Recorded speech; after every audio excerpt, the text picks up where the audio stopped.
Hello friends, welcome to global online Kannada. Friends, ಈ ಒಂದು ವಿಡಿಯೋದಲ್ಲಿ ನಾವು Karnataka state eligibility test 2023 paper 1 teaching and research aptitude preparation ಸಲುವಾಗಿ communication unit ಮೇಲೆ ಕೆಲವು MCQಗಳನ್ನು ಡಿಸ್ಕಷನ್ ಮಾಡ್ತಾ ಇದ್ದೀವಿ.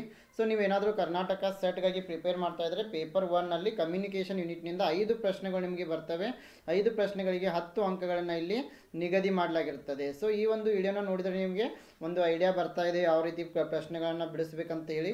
ಸೊ ಅದೇ ರೀತಿ ಫ್ರೆಂಡ್ಸ್, ನೀವೇನಾದರೂ Karnataka set 2023 paper 1 teaching and research ಆಪ್ಟಿಟ್ಯೂಡ್ಗಾಗಿ ಪ್ರಿಪ್ರೇಷನನ್ನು ಮಾಡ್ತಾ ಇದ್ದರೆ ಇಲ್ಲಿ ನಾವು ಪೇಪರ್ 1 ಪ್ರಿಪ್ರೇಷನ್ಗಾಗಿ ಗ್ಲೋಬಲ್ ಆನ್ಲೈನ್ ಕನ್ನಡ ವತಿಯಿಂದ ನಿಮಗೆ ಕಂಪ್ಲೀಟ್ ಸಿಲೆಬಸ್ ಮೇಲೆ ಥಿಯರಿ ಲೆಕ್ಚರ್ಸನ್ನು ಕೊಡ್ತಾ ಇದ್ದೀವಿ, MCQs ಲೆಕ್ಚರ್ಸ್ಗಳನ್ನು ಕೊಡ್ತಾ ಇದ್ದೀವಿ, ಪ್ರಾಕ್ಟೀಸ್ MCQ ಸೆಟ್ಟನ್ನು ನೀಡ್ತಾ ಇದ್ದೀವಿ, ಜೊತೆಗೆ 50 ಮಾಕ್ ಟೆಸ್ಟ್ಗಳನ್ನು ಕೊಡ್ತಾ ಇದ್ದೀವಿ, ಕಾಂಪ್ರಿಹೆನ್ಸಿವ್ ನೋಟ್ಸ್ ಕೂಡ ಅವೈಲೇಬಲ್ ಇದೆ. ಇದ್ರ ಜೊತೆಗೆ previous year questions with answers and ಎಕ್ಸ್ಪ್ಲನೇಷನನ್ನು ನೀಡ್ತಾ ಇದ್ದೀವಿ. ಸೊ ಈ ಒಂದು ಕೋರ್ಸ್ ನಿಮಗೆ ಇಂಗ್ಲೀಷ್ ಮತ್ತು ಕನ್ನಡ ಎರಡರಲ್ಲಿನೂ ಸಿಗ್ತಾ ಇದೆ. ಸೊ ನೀವು ಏನಾದರೂ ಈ ಕೋರ್ಸ್ಗೆ ಜಾಯ್ನ್ ಆದರೆ ನೀವು ಪೇಪರ್ 1ನಲ್ಲಿ 75ಕ್ಕಿಂತ ಹೆಚ್ಚಿನ ಅಂಕಗಳನ್ನು ಗಳಿಸ್ತೀರಾ. ಇದ್ರ ಜೊತೆಗೆ ಎಲ್ಲ ಒಂದು ಮಟೀರಿಯಲ್ ನಿಮಗೆ ಒಂದೇ ಪ್ಲ್ಯಾಟ್ಫಾರ್ಮ್ನಲ್ಲಿ ನಿಮಗೆ ಸಿಗ್ತಾ ಇದೆ. ಸೊ ಇದ್ರ ಜೊತೆಗೆ ಈ ಒಂದು ಕೋರ್ಸ್ ಏನಿದೆ ಪೇಪರ್ 1, ಸೊ ಇದನ್ನು ನೀವು ಈ ಒಂದು ಕೋರ್ಸ್ನಿಂದ ನೀವು ಪ್ರಿಪ್ರೇಷನ್ ಮಾಡಿದ್ರೆ ನೀವು ಹೆಚ್ಚಿನ ಸಮಯವನ್ನು ಪೇಪರ್ 2ಗಾಗಿ ನೀವು ಮೀಸಲಿಡಬಹುದು. ಸೊ ಈ ಒಂದು ಕೋರ್ಸ್ ಫೀಸ್ ಬಂದುಬಿಟ್ಟು ಇಲ್ಲಿ 2000 ರೂಪೀಸ್ ಇದೆ. ಅದೇ ರೀತಿ ಪೇಪರ್ 2 ಆಲ್ ದ ಸಬ್ಜೆಕ್ಟ್ಗಾಗಿ ನಾವು ನೋಟ್ಸ್ ಮತ್ತು 4000+ MCQಗಳನ್ನು ನೀಡ್ತಾ ಇದ್ದೀವಿ 1000 ರೂಪೀಸ್ನಲ್ಲಿ. ಸೊ ಇದಕ್ಕಾಗಿ ನೀವು ಈ ಗ್ಲೋಬಲ್ ಆನ್ಲೈನ್ ಆ್ಯಪನ್ನು ಪ್ಲೇಸ್ಟೋರ್ನಿಂದ ಡೌನ್ಲೋಡ್ ಮಾಡ್ಕೊಳ್ಳಿ ಮತ್ತು ರಿಜಿಸ್ಟರ್ ಮಾಡಿಕೊಂಡು ಈ ಸರ್ಚ್ ಫಾರ್ ಕೋರ್ಸಸ್ನಲ್ಲಿ KSET 2023 ಪೇಪರ್ 1 ಅಂತ ಸರ್ಚ್ ಮಾಡಿದ್ರೆ ಈ ಒಂದು ಕೋರ್ಸ್ ನಿಮಗೆ ವಿಸಿಬಲ್ ಆಗ್ತಾ ಇದೆ. ಸೊ ಆಮೇಲೆ ನೀವು ಇಲ್ಲಿ ಎಲ್ಲ ಮಟೀರಿಯಲನ್ನು ನೋಡ್ಕೊಳ್ಬೋದು. ನಂತರ ಬಾಯ್ ನಾವು ಮೇಲೆ ಕ್ಲಿಕ್ ಮಾಡಿ ನೀವು ಜಾಯಿನ್ ಕೂಡ ಆಗ್ಬೋದು.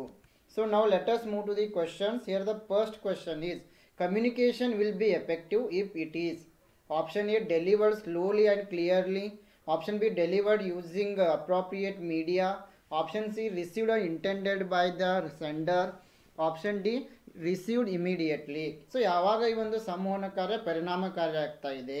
ಆಪ್ಷನ್ A ನಾವು ನಿಧಾನವಾಗಿ ಮತ್ತು ಸ್ಪಷ್ಟವಾಗಿ ಮಾಹಿತಿಯನ್ನು ನೀಡಿದರೆ, ಆಪ್ಷನ್ B ಸೂಕ್ತ ಮಾಧ್ಯಮವನ್ನು ಬಳಸಿಕೊಂಡು ಮಾಹಿತಿಯನ್ನು ನೀಡಿದರೆ, ಆಪ್ಷನ್ C ಕಳುಹಿಸುವವರ ಉದ್ದೇಶ ಸ್ವೀಕರಿಸಲಾಗಿದ್ದರೆ, ಆಪ್ಷನ್ D ತಕ್ಷಣವೇ ಮಾಹಿತಿಯನ್ನು ಸ್ವೀಕರಿಸಿದರೆ. So when the communication is going to be effective when receiver is received is intended by the sender, when the message is received intended by the sender. ಯಾವಾಗ ಈ ಮಾಹಿತಿಯು ಕಳುಹಿಸುವವರ ಉದ್ದೇಶವನ್ನು ಈಡೇರಿಸ್ತಾ ಇದೆ ಅಂದರೆ ಸೆಂಡರ್ಗೆ ಯಾವ ಮಾಹಿತಿಯನ್ನು ನೀಡಬೇಕು ಅದು ಯಶಸ್ವಿ ಆಗ್ತಾ ಇದೆ, ಆವಾಗ ಏನಾಗುತ್ತೆ ಸಂವಹನ ಕಾರ್ಯ ಇಫೆಕ್ಟಿವ್ ಆಗ್ತಾ ಇದೆ. So the idea of communication it is the exchange of information from one point to the another. So ಈ ಒಂದು ಕಮ್ಯುನಿಕೇಷನ್ ಉದ್ದೇಶ ಏನಪ್ಪ ಅಂತಂದರೆ ಯಾವುದೇ ಒಂದು ಮಾಹಿತಿಯನ್ನು ಒಬ್ಬರಿಂದ ಇನ್ನೊಬ್ಬರಿಗೆ ನೀಡುವುದಾಗಿರ್ತದೆ. So the communication is effective if the message or information send by the sender is received in the form and content by the receiver has intended by the sender. ಅಂತಂದರೆ ಸೆಂಡರ್ಗೆ ಮಾಹಿತಿಯನ್ನು ಕಳುಹಿಸುವವರಿಗೆ ಯಾವ ಮಾಹಿತಿಯನ್ನು ನೀಡಬೇಕಾಗಿತ್ತು ಆ ಮಾಹಿತಿ ಸರಿಯಾಗಿ ರಿಸೀವರ್ಸ್ಗೆ ಹೋಗಿ ತಲುಪಿದರೆ ಅದನ್ನು ನಾವು ಇಫೆಕ್ಟಿವ್ ಕಮ್ಯುನಿಕೇಷನ್ ಅಂತ ಹೇಳ್ಬೋದು. Question number 2, 3 of the following 4 attributes of a teacher will become barriers in effective communication. Identify them. Pronunciation of the teacher, caste status of the teacher, facial expression of the teacher, choice of words. So ಇಲ್ಲಿ 4 ಸಂವಹನ ತಡೆಗೋಡೆಗಳನ್ನು ನೀಡಿದ್ದಾರೆ. ಇವುಗಳಲ್ಲಿ 3 ಪರಿಣಾಮಕಾರಿ ತಡೆಗೋಡೆಗಳಾಗಿವೆ, 1 ಆಗಿಲ್ಲ. So 3 ಪರಿಣಾಮಕಾರಿ ಬ್ಯಾರಿಯರ್ಸನ್ನು ನಾವಿಲ್ಲಿ ಕಂಡುಹಿಡಿಯಬೇಕು. ಶಿಕ್ಷಕರ ಉಚ್ಚಾರಣೆ, ಶಿಕ್ಷಕರ ಜಾತಿ ಸ್ಥಿತಿ, ಶಿಕ್ಷಕರ ಮುಖಭಾವ, ಪದಗಳ ಆಯ್ಕೆ. So when it comes to barriers of communication, pronunciation of the teacher, then facial expression of the teacher, then choice of word. These are the barriers to the effective communication. Caste of teacher it doesn't matter in the communication. So option C is correct. So ಇಲ್ಲಿ ಶಿಕ್ಷಕರ ಉಚ್ಚಾರಣೆ ಆಗಿರ್ಬೋದು, ಶಿಕ್ಷಕರ ಮುಖಭಾವಗಳಾಗಿರ್ಬೋದು, ಪದಗಳ ಆಯ್ಕೆಗಳಾಗಿರ್ಬೋದು. So ಇದರಲ್ಲಿ ಏನಾದರೂ mistakes ಇದ್ದರೆ ಈ ಒಂದು ಸಂವಹನ ಕಾರ್ಯ ಪರಿಣಾಮಕಾರಿ ಆಗುವುದಿಲ್ಲ. ಅದೇ ರೀತಿ ಶಿಕ್ಷಕರ ಜಾತಿ ಏನಿದೆ ಅಲ್ಲ ಇದು ಸಂವಹನ ಕಾರ್ಯಕ್ಕೆ ಸಂಬಂಧಪಡಲ್ಲ. ಸೊ ಹೀಗಾಗಿ ಆಪ್ಷನ್ ಸಿ ಸರಿಯಾಗಿದೆ. Question number 3, who among the following distinguished scholars is considered as the father of communication science. So ಇಲ್ಲಿ ಸಂವಹನ ವಿಜ್ಞಾನದ ಪಿತಾಮಹ ಅಂತ ಯಾರನ್ನು ಕರಿತಾ ಇದ್ದೀವಿ? Option A B.F. Skinner, option B Jerome Bruner, option C Wilbur Schramm, option D Kurt Lewin. Yes Wilbur Schramm is known as the father of communication science. So ಇಲ್ಲಿ ಸಂವಹನ ವಿಜ್ಞಾನದ ಪಿತಾಮಹ ಅಂತ ನಾವು ವಿಲ್ಬರ್ಸ್ ಕ್ರಾಮ್ ಅವರನ್ನು ಕರಿತೀವಿ. So the father of communication in general and mass communication is Wilbur Schramm. Question number 4. The communicated knowledge in a classroom is considered as information power, non-pervasive communication, limited judgment, cultural capital. ತರಗತಿಯಲ್ಲಿ ಸಂವಹನ ಜ್ಞಾನವನ್ನು ನಾವು ಏನಂತ ಪರಿಗಣಿಸ್ತಾ ಇದ್ದೀವಿ? ಮಾಹಿತಿಯ ಶಕ್ತಿ, ನಾನ್ pervasive ಸಂವಹನ, ಸೀಮಿತ ತೀರ್ಪು, ಸಾಂಸ್ಕೃತಿಕ ಬಂಡವಾಳ. So the communication in a class room it is considered as cultural capital. So ತರಗತಿಯಲ್ಲಿ ಸಂವಹನ ಜ್ಞಾನವನ್ನು ನಾವು ಸಾಂಸ್ಕೃತಿಕ ಬಂಡವಾಳ ಅಂತ ಹೇಳ್ಬೋದು. So all the communicated knowledge through text book R through teachers is considered as cultural capital. Question number 5. In communication the language is. So ಸಂವಹನದಲ್ಲಿ ಯಾವುದೇ ಒಂದು ಭಾಷೆ iconic code, verbal code, non verbal code, symbolic code. So in communication the language is verbal code. ಯಾವ ಸಂವಹನ ಕಾರ್ಯದಲ್ಲಿ ಈ ಒಂದು ಭಾಷೆ ಏನಾಗಿರುತ್ತೆ? ಮೌಖಿಕ ಕೋಡ್ ಆಗಿರುತ್ತೆ. So verbal code means it is a set of rules about the usage of words. So while creating the messages, ಮಾಹಿತಿಯನ್ನು ತಯಾರು ಮಾಡಬೇಕಾದ್ರೆ ಯಾವ ರೀತಿ ವರ್ಡ್ಗಳನ್ನು ನಾವು ಶಬ್ದಗಳನ್ನು ಬಳಕೆ ಮಾಡ್ತೀವಿ. Words can be spoken or written. So ಈ ಒಂದು ಶಬ್ದಗಳನ್ನು ನಾವು ಬಾಯಿಂದ ಹೇಳ್ಬೋದು ಅಥವಾ ಬರಿಬೋದು. Verbal codes then include both oral and non oral.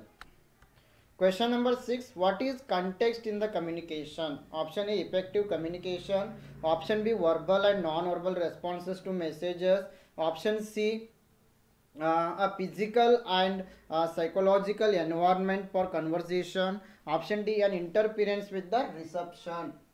ಸಂವಹನದಲ್ಲಿ ಸಂದರ್ಭ ಅಂದರೆ ಏನು? ಕಂಟೆಕ್ಸ್ಟ್ ಅಂದರೆ ಏನು? ಪರಿಣಾಮಕಾರಿ ಸಂವಹನ, ಸಂದೇಶಗಳಿಗೆ ಮೌಖಿಕ ಮತ್ತು ಅಮೌಖಿಕ ಪ್ರತಿಕ್ರಿಯೆಗಳು, ಸಂಭಾಷಣೆಗಾಗಿ ದೈಹಿಕ ಮತ್ತು ಮಾನಸಿಕ ವಾತಾವರಣ, ಸಂದೇಶ ಸ್ವೀಕಾರದಲ್ಲಿ ಅಡಚಣೆ. So context in the communication it refers to a physical and psychological environment for conversation. So ಸಂವಹನದಲ್ಲಿ ಕಂಟೆಕ್ಸ್ಟ್ ಅಂತಂದರೆ ಸಂಭಾಷಣೆಗಾಗಿ ದೈಹಿಕ ಮತ್ತು ಮಾನಸಿಕ ವಾತಾವರಣ. ಸೊ ಆಪ್ಷನ್ ಸಿ ಇಲ್ಲಿ ಸರಿಯಾಗಿದೆ. Question number 7. Selective retention in communication implies. Option A, retain only what one would like to. Option B, retain only visuals. Option C, retain message in full. Option D, retain only verbal messages. ಸಂವಹನದಲ್ಲಿ ಆಯ್ದ ಧಾರಣವು ಏನನ್ನು ಸೂಚಿಸ್ತಾ ಇದೆ? Option A, ಒಬ್ಬರು ಬಯಸುವುದನ್ನು ಮಾತ್ರ ಉಳಿಸಿಕೊಳ್ಳುವುದು. Option B, ದೃಶ್ಯಗಳನ್ನು ಮಾತ್ರ ಉಳಿಸಿಕೊಳ್ಳುವುದು. ಆಪ್ಷನ್ ಸಿ, ಸಂದೇಶವನ್ನು ಪೂರ್ಣವಾಗಿ ಉಳಿಸಿಕೊಳ್ಳುವುದು. ಆಪ್ಷನ್ ಡಿ, ಮೌಖಿಕ ಸಂದೇಶಗಳನ್ನು ಮಾತ್ರ ಉಳಿಸಿಕೊಳ್ಳುವುದು. Selective retention in communication, retain only what one would like to. ಒಬ್ಬ ವ್ಯಕ್ತಿ ಏನನ್ನು ಬಯಸ್ತಾ ಇದ್ದಾನೆ ಅದನ್ನು ಮಾತ್ರ ನೆನಪಿನಲ್ಲಿಟ್ಟುಕೊಳ್ಳುವುದಕ್ಕೆ ನಾವು ಸೆಲೆಕ್ಟಿವ್ ರಿಟೆನ್ಷನ್ ಅಂತ ಕರಿತೀವಿ. So selective retention it is relating to the mind. It is the process whereby people more accurately remembering some messages or information that are closer to their interest or their values or their beliefs. Question number 8. A teacher uses local language to raise the effectiveness in class. This refers to effective encoding, effective decoding, effective encoding and decoding, effective media interlink. ತರಗತಿಯಲ್ಲಿ ಪರಿಣಾಮಕಾರಿತ್ವವನ್ನು ಹೆಚ್ಚಿಸಲು ಶಿಕ್ಷಕರು ಸ್ಥಳೀಯ ಭಾಷೆಯನ್ನು ಬಳಸ್ತಾರೆ. ಇದು ಏನನ್ನು ಸೂಚಿಸ್ತಾ ಇದೆ? Option A, ಪರಿಣಾಮಕಾರಿ ಎನ್ಕೋಡಿಂಗ್. ಆಪ್ಷನ್ ಬಿ, ಪರಿಣಾಮಕಾರಿ ಡಿಕೋಡಿಂಗ್. ಆಪ್ಷನ್ ಸಿ, ಪರಿಣಾಮಕಾರಿ ಎನ್ಕೋಡಿಂಗ್ ಮತ್ತು ಡಿಕೋಡಿಂಗ್. ಆಪ್ಷನ್ ಡಿ, ಪರಿಣಾಮಕಾರಿ ಮಾಧ್ಯಮ interlink. The correct answer is option see here, effective encoding and decoding. ಪರಿಣಾಮಕಾರಿ ಎನ್ಕೋಡಿಂಗ್ ಮತ್ತು ಡಿಕೋಡಿಂಗ್. ಆಪ್ಷನ್ ಸಿ ಇಲ್ಲಿ ಸರಿಯಾಗಿದೆ. Question number 9. Genuine communication cannot be planned because option A, many channels need to be utilized. Option B, it is difficult to stick to the pre-decided topic. Option C, language is a very poor medium of expression. Option D, the cycle of messages depends on spontaneous, verbal and non-verbal feedback chain. ನಿಜವಾದ ಸಂವಹನವನ್ನು ಯೋಜನೆ ಮಾಡಲು ಸಾಧ್ಯವಿಲ್ಲ, ಏಕೆಂದರೆ option A, ಹಲವು ಚಾನಲ್ಗಳನ್ನು ಬಳಸಿಕೊಳ್ಳಬೇಕಾಗಿದೆ. Option B, ಮೊದಲೇ ನಿರ್ಧರಿಸಿದ ವಿಷಯಕ್ಕೆ ಅಂಟಿಕೊಳ್ಳುವುದು ಕಷ್ಟ ಆಗ್ತಾ ಇದೆ. ಆಪ್ಷನ್ ಸಿ, ಭಾಷೆ ಅತ್ಯಂತ ಕಳಪೆ ಅಭಿವ್ಯಕ್ತಿ ಮಾಧ್ಯಮವಾಗಿದೆ. ಆಪ್ಷನ್ ಡಿ, ಸಂದೇಶಗಳ ಚಕ್ರವು ಸ್ವಯಂ ಪ್ರೇರಿತ, ಮೌಖಿಕ ಮತ್ತು ಅಮೌಖಿಕ ಪ್ರತಿಕ್ರಿಯೆ ಸರಪಳಿಯ ಮೇಲೆ ಅವಲಂಬಿತವಾಗಿರುತ್ತದೆ. So why we cannot plan in genuine communication? It is because of the communication. It is the cycle of messages which depends on spontaneous verbal and non-verbal feedback. ಯಾಕೆ ನಾವು ನಿಜವಾದ ಸಂವಹನ ಯೋಜನೆ ಮಾಡಲು ಸಾಧ್ಯವಿಲ್ಲ ಅಂತಂದರೆ, ಯಾವಾಗಲೂ ಸಂವಹನದಲ್ಲಿ ಈ ಸಂದೇಶಗಳ ಪ್ರಕ್ರಿಯೆ ಏನಿದೆ ಇದು ಸ್ವಯಂ ಪ್ರೇರಿತವಾಗಿರುತ್ತೆ, ಮೌಖಿಕವಾಗಿರುತ್ತೆ, ಅಮೌಖಿಕವಾಗಿರುತ್ತೆ. Question number 10. Video conferencing can be classified as one of the following types of communication: visual one way, audio visual one way, audio visual two way, visual two way. Video conferencing ಅನ್ನು ನಾವು ಈ ಕೆಳಗಿನ ಸಂವಹನದ ಪ್ರಕಾರಗಳಲ್ಲಿ ಒಂದಾಗಿ ವರ್ಗೀಕರಿಸಬಹುದು. Option A ದೃಶ್ಯ ಒಂದು ಮಾರ್ಗ, option B audio visual one way, option C audio visual two way, option D ದೃಶ್ಯ ದ್ವಿಮುಖ. Here the right answer is option C, audio visual two way, because in video conferencing both are speaking, both are looking at each other, so it is known as the audio visual two way. So video ಕಾನ್ಫರೆನ್ಸಿಂಗ್ನಲ್ಲಿ ಎಷ್ಟು ಜನ ಭಾಗವಹಿಸ್ತಾ ಇದ್ದಾರೆ, ಎಲ್ಲರೂ ಒಬ್ಬರನ್ನೊಬ್ಬರನ್ನ ನೋಡಬಹುದು, ಒಬ್ರಿಗೊಬ್ಬರು ತಮ್ಮ ವಿಚಾರಗಳನ್ನ ಹಂಚಿಕೊಳ್ಬಹುದು. ಹಾಗಾಗಿ ಇದು ಆಡಿಯೋ ವಿಜುವಲ್ ಟೂ ವೇ ಆಗಿದೆ. So audio visual two way brings together audio visual and also interactive media components. Question number 11. Infotainment indicates option A predominant entertainment, option B information oriented content, option C combining information and entertainment content, option D public issues and problems. Infotainment ಏನನ್ನ ಸೂಚಿಸ್ತಾ ಇದೆ? Option A ಪ್ರಧಾನ ಮನರಂಜನೆ, option B ಮಾಹಿತಿ ಆಧಾರಿತ ವಿಷಯ, option C ಮಾಹಿತಿ ಮತ್ತು ಮನರಂಜನಾ ವಿಷಯವನ್ನು ಸಂಯೋಜಿಸುವುದು, ಆಪ್ಷನ್ ಡಿ ಸಾರ್ವಜನಿಕ ಸಮಸ್ಯೆಗಳನ್ನು ಸಂಯೋಜಿಸುವುದು. Here the correct answer is option c, infotainment means combining information and entertainment. So ಇಲ್ಲಿ ಮಾಹಿತಿ ಮತ್ತು ಮನರಂಜನಾ ವಿಷಯವನ್ನು ಸಂಯೋಜಿಸುವುದಕ್ಕೆ ನಾವು ಏನಂತ ಹೇಳ್ತಾ ಇದ್ದೀವಿ? Infotainment. Question number 12. Communication will be effective if it is delivered slowly and clearly, delivered using appropriate media, received intended by the sender, received immediately. ಯಾವಾಗ ಸಂವಹನ ಕಾರ್ಯ ಪರಿಣಾಮಕಾರಿ ಆಗ್ತಾ ಇದೆ? ಸೊ ನಿಧಾನವಾಗಿ ಮತ್ತು ಸ್ಪಷ್ಟವಾಗಿ ಹೇಳಿದರೆ, ಸೂಕ್ತ ಮಾಧ್ಯಮವನ್ನು ಬಳಸಿದರೆ, ಕಳುಹಿಸುವ ಉದ್ದೇಶ ಸ್ವೀಕರಿಸಿದರೆ, ತಕ್ಷಣವೇ ಸ್ವೀಕರಿಸಿದರೆ. The right answer is option c, communication will be effective when received is intended by the sender. ಯಾವಾಗ ಕಳುಹಿಸುವವರ ಉದ್ದೇಶ ಈಡೇರ್ತಾ ಇದೆ. Question number 13. In which of the following types of communication the sender and receiver very rarely share the same time and space and interact in a considerable way? Interpersonal communication, group communication, mass communication, verbal communication.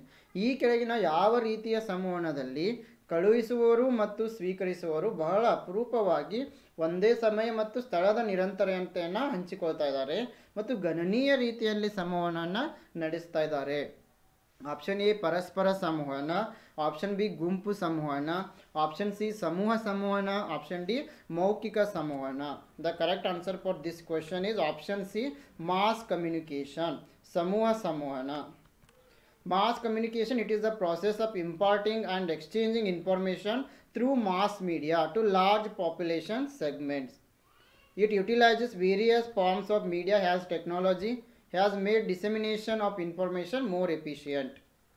Question number 14. Interaction in the classroom should generate arguments, information, ideas, controversy.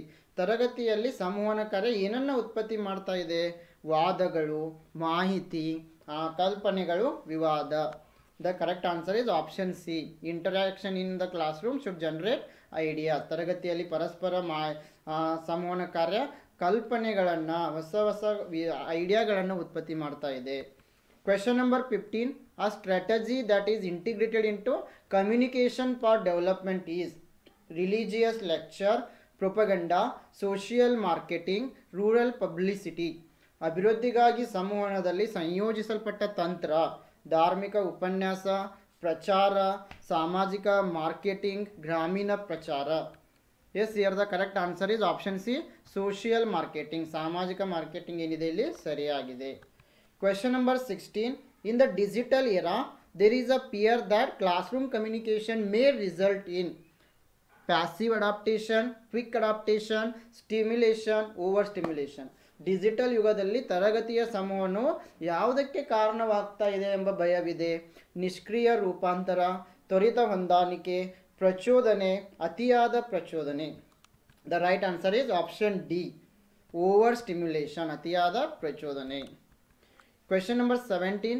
The rhetorical approach in classroom communication considers teachers as dash agents of students, influencing agents, non-official agents, academic agents, official agents. ತರಗತಿಯ ಸಂವಹನದಲ್ಲಿ ವಾಕ್ಚಾತುರ್ಯದ ವಿಧಾನವು ಶಿಕ್ಷಕರನ್ನು ವಿದ್ಯಾರ್ಥಿಗಳ dash ಏಜೆಂಟರು ಎಂದು ಪರಿಗಣಿಸ್ತಾ ಇದೆ. ಪ್ರಭಾವಿ ಏಜೆಂಟರುಗಳು, ಅಧಿಕೃತವಲ್ಲದ ಏಜೆಂಟರುಗಳು, ಶೈಕ್ಷಣಿಕ ಏಜೆಂಟರುಗಳು, ಅಧಿಕಾರಿ ಏಜೆಂಟರುಗಳು. The right answer is option A, influencing. So in classroom teachers are considered as influencing students because teachers are going to influence on the students. So ಇಲ್ಲಿ ಶಿಕ್ಷಕರು ವಿದ್ಯಾರ್ಥಿಗಳ ಮೇಲೆ ಪ್ರಭಾವವನ್ನು ಬೀರುವುದರಿಂದ ಅವರನ್ನು ನಾವು ಪ್ರಭಾವಿ ಏಜೆಂಟರುಗಳು ಅಂತ ಕರಿತೀವಿ. Question number 18. Assertion: teacher communication is central to classroom management. Reason is teacher communication behavior should not be used to regulate the classroom behavior of students. Option A is false, R is true. Option B, both A and R are true. Option C, both A and R are true, but R is not the correct explanation. Option D, A is true, R is false. Here the right answer is option D. Assertion is correct, but the reason is false here. Assertion teacher communication is central to classroom management. It is correct. Teacher communication behavior should not be used to regulate the classroom. Yes, teacher can use his communication to regulate the class. So reason is false here. Question number 19. In a classroom, teachers and students use self-interest issues to judge their acceptability, uncritical depositions, negative reinforcement of ideas, external non-verbal cues. ತರಗತಿಯಲ್ಲಿ ಶಿಕ್ಷಕರು ಮತ್ತು ವಿದ್ಯಾರ್ಥಿಗಳು ನಿರ್ಣಯಿಸಲು ಸ್ವಹಿತಾಸಕ್ತಿಯ ಸಮಸ್ಯೆಗಳನ್ನು ಬಳಸ್ತಾ ಇದ್ದಾರೆ. ಏಕೆಂದರೆ ಅವರ ಸ್ವೀಕಾರಾರ್ಹತೆ, ವಿಮರ್ಶಾತ್ಮಕವಲ್ಲದ ಸ್ವಭಾವಗಳು, ವಿಚಾರಗಳ ಋಣಾತ್ಮಕ ಮರುಬಲವರ್ಧನೆ, ಬಾಹ್ಯ ಮೌಖಿಕ ಸೂಚನೆಗಳು. ಸೊ ಶಿಕ್ಷಕರು ಏನನ್ನ ಜಡ್ಜ್ ಮಾಡ್ತಾ ಇದ್ದಾರೆ? The right answer is option A, their acceptability. Teachers and students use self interest to judge their acceptability. ಶಿಕ್ಷಕರು ಮತ್ತು ವಿದ್ಯಾರ್ಥಿಗಳು ಸ್ವಹಿತಾಸಕ್ತಿಯನ್ನು ಬಳಸಲು ಕಾರಣ ಎಂದರೆ ಅವರ ಸ್ವೀಕಾರಾರ್ಹತೆಯನ್ನು ತಿಳಿದುಕೊಳ್ಳಲು. Question number 20. Differentiation between acceptance and non-acceptance of certain stimuli in classroom communication is the basis of selective expectation of performance, selective affiliation to peer groups, selective attention, selective morality. Classroom ಸಂವಹನದಲ್ಲಿ ಕೆಲವು ಪ್ರಚೋದಕಗಳ ಸ್ವೀಕಾರ ಮತ್ತು ಸ್ವೀಕಾರದ ನಡುವಿನ ವ್ಯತ್ಯಾಸ ಯಾವುದರ ಆಧಾರದ ಮೇಲೆ? Option A, ಕಾರ್ಯಕ್ಷಮತೆಯ ಆಯ್ದ ನಿರೀಕ್ಷೆ. ಆಪ್ಷನ್ ಬಿ, ಪಿಯರ್ ಗುಂಪುಗಳಿಗೆ ಆಯ್ದ ಸಂಬಂಧ. ಆಪ್ಷನ್ ಸಿ, ಆಯ್ದ ಗಮನ. ಆಪ್ಷನ್ ಡಿ, ಆಯ್ದ ನೈತಿಕತೆ.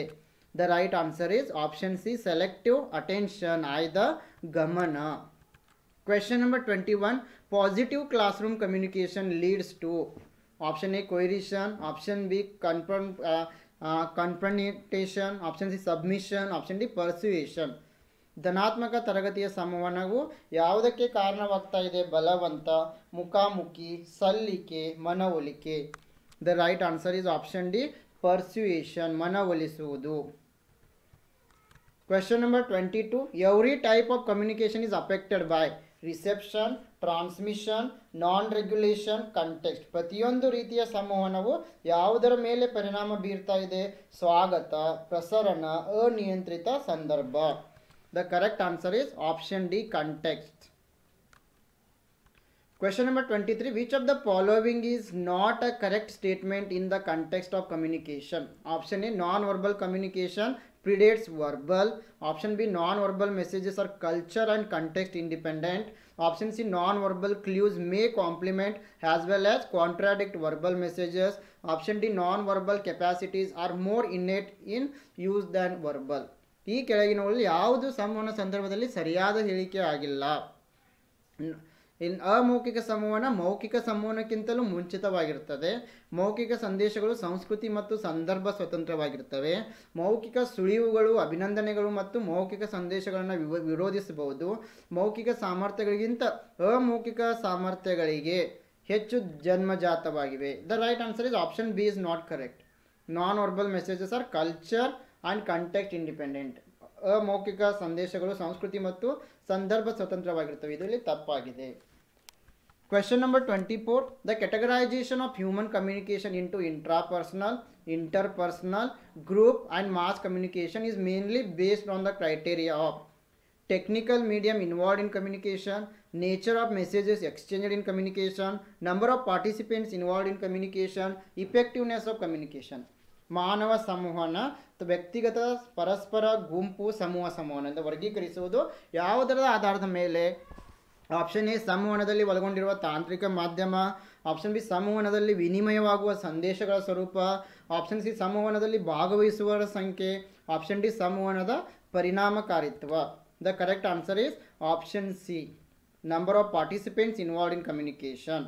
ಸೊ ಸಂವಹನದಲ್ಲಿ ಭಾಗವಹಿಸುವವರ ಸಂಖ್ಯೆಯ ಆಧಾರದ ಮೇಲೆ ಸಂವಹನವನ್ನು ಪರಸ್ಪರ, ಗುಂಪು, ಸಮೂಹ, ವ್ಯಕ್ತಿಗತ ಎಂದು ವಿಂಗಡಣೆ ಮಾಡ್ತೀವಿ.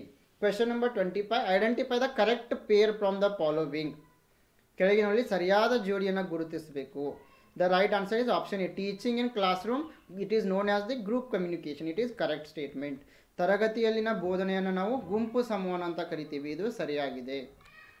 Okay friends, this is about our today's session. If you are preparing for Karnataka Set 2023 paper 1 teaching and research aptitude, here for your paper 1 preparation, Global Online is Kannada is providing theory lectures, MCQ lectures, practice MCQ set, 50 mock tests, notes, PYQs in English and also in Kannada, only at ₹2000. If you want to join, you can download Global Online app. You can search KSET 2023 paper 1, you will get the course. Yes, I wish all the best to all. Thank you.